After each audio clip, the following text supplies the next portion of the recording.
Well, hello and welcome to another edition of Thursday's Reflection.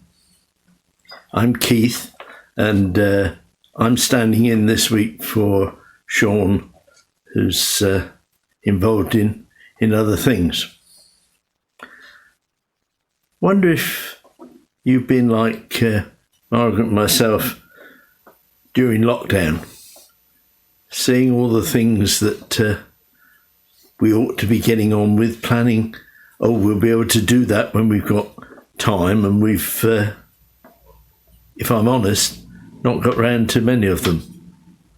We didn't get round to it. You know what happens these days? We get involved in other things that we prefer to be doing. Well, that got me thinking about a story which Mark records for us in Mark chapter 14. Jesus has gone to Bethany and he's having a meal at the home of Simon, who used to have leprosy. And whilst he's eating, a woman comes in and pours an alabaster jar of expensive perfume over his head. These were difficult days for Jesus, just as we've had difficult days, but for him, there were those, Mark tells us in 14 verse 1, who were plotting to put him to death. They were looking to find some opportunity. Critics and enemies were all around him. But he goes to have a meal with a friend. And that woman comes in with her box of ointment. And we see the reaction of people who were there. What a waste of money. Could have been sold for a year's wages and the money given to the poor. And we see the response of Jesus. Leave her alone.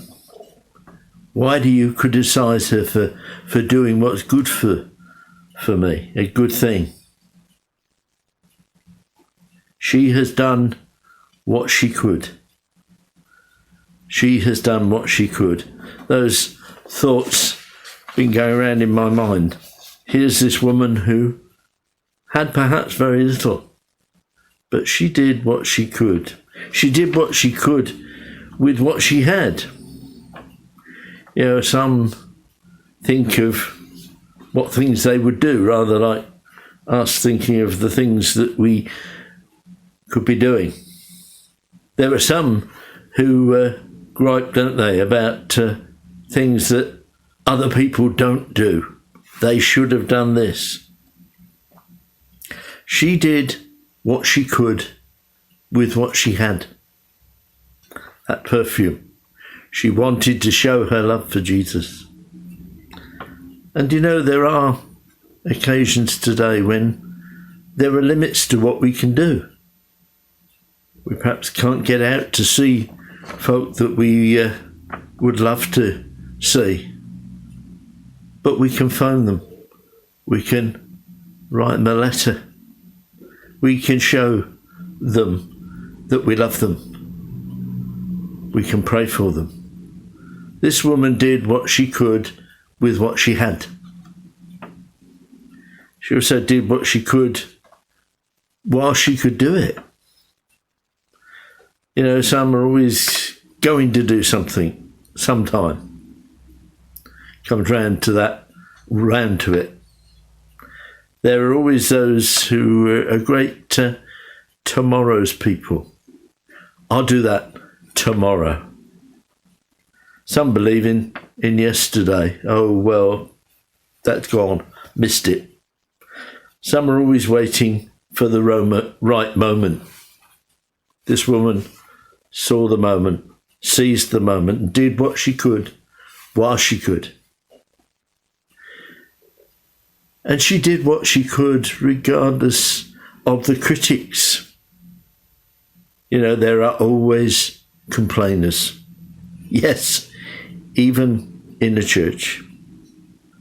It seems to me that there are some who are always fault-finding. She didn't worry about what the critics might say. She did what she could. And finally, she did what she could for Jesus. Her motives were right. And that raises the question for you and for me of what are our motives for service? Why do we do what we do?